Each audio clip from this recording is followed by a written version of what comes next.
I'm Northeast Wisconsin Bureau Chief Lisa Hale for WISS News, and this is Valley Focus. Being a Wednesday, you know that means that Karen Schneider from the Oshkosh Herald is here to talk.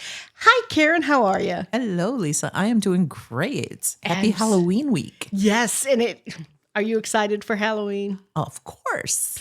No one comes to our house. Please come to our house. No one comes to my house either, but they do kind of, there's a kind of a little busy street at the end of my block that they will go up and down that street. So we've decided to go set up our little chairs and we give out our trick-or-treats at the end of the block. Well, and being a Friday and with playoff football going on and so many teams still in it, it's going to be kind of interesting to see what 5 to 7 looks like. In Oshkosh, trick-or-treating hours are from 5 till 7 Friday evening, and drivers, be aware of that when you're driving around, because sometimes those little ones will dash right out in front of your car and not even think. What's in the Oshkosh Herald this week? Well, there's all kinds of good stuff in there. Of course, there's all the prep sports and who's going on and who's not, but there's also an article in there about the Quarry Park design. And Quarry Park is over at 17th, off of a nap between 17th and Florida, kind of over where South Park School is. And they now have a plan that is going to put a park in there, a usable park. And it's very cool design because if you're from Oshkosh, you know all about the methane and stuff. And Steve Clark, who's our sports guy, lived over there, and he would talk about how the land just kind of changes and morphs.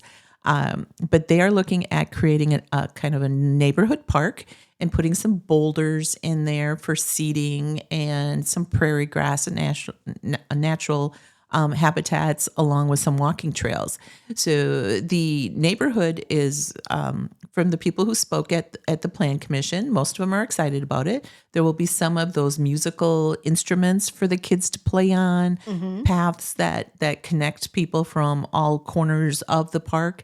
But for the longest time, since they had to tear it all out, because of the soft and subsoil underneath it, because it used to have a pavilion and parking lot and all that, including softball diamonds, which I remember playing over there on, so that's all been pulled out. So this went to the Plan Commission, and it will be or is part of the agenda that the council had. So it's about a $500,000 project, but it's, again, bringing one of those neighborhood parks and utilizing a little over 8 acres of land in the middle of town. Oh, that's nice, though. I mean, it's good to see that there's going to be prairie grasses, and the natural habitats that we really want in the middle of town. Yes, and you'll have some of that, but it's also giving the green space, so it's not going to be named an athletic field, but it will have that green space, so that if the kids want to have a pickup football or soccer game or baseball game, whatever, they have a place to do that that's not in the street. So, which is nice. That's very nice, because we do need more places for kids just to be kids. Yes. You know what I mean? What else are we looking at? So the other thing that is kind of interesting is if you watch the last city council meeting, the part of the referendum was the school district had in there to put a traffic signal over by Carl Traeger off of 20th because of the pickup and drop off time, right? The traffic gets really backed up and all of that. Part of that also was to widen their driveway from 2 to 4 lanes. So you'd have 2 lanes going in and 2 lanes coming out. Right. But in order to proceed and have that traffic light installed, it needed council approval. Council did not give that green light to that project. Part of it was like Mayor Matt Muggerauer lives over there. So so he questioned the need for it.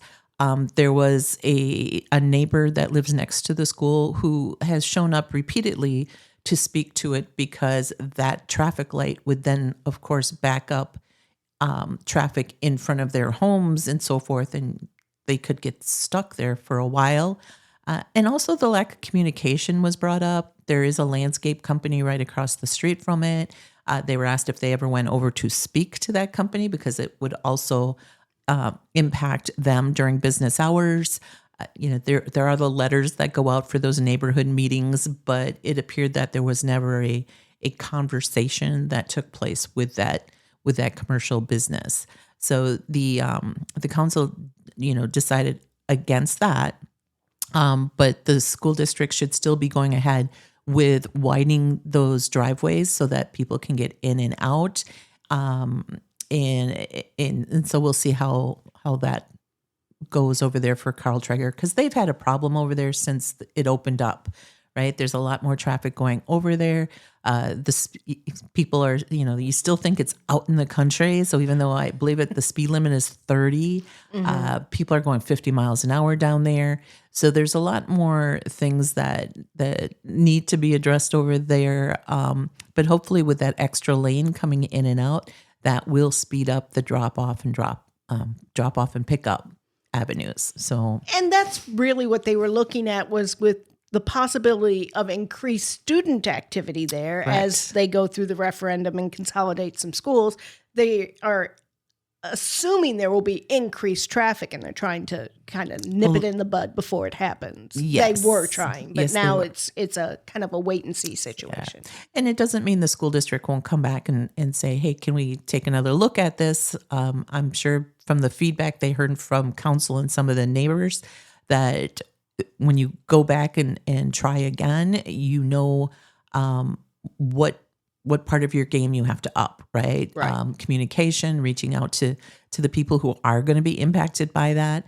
But that's also $300,000 that was part of that referendum that will be there, and so we'll see how that moves along as well. Where can we pick up the Herald?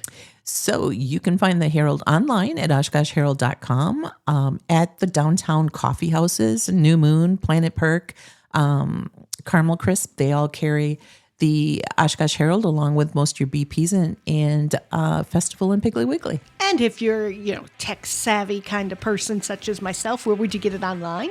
You can, OshkoshHerald.com. Karen Schneider, publisher of the Oshkosh Herald. Thank you so much for joining me today. Great to see you, Lisa.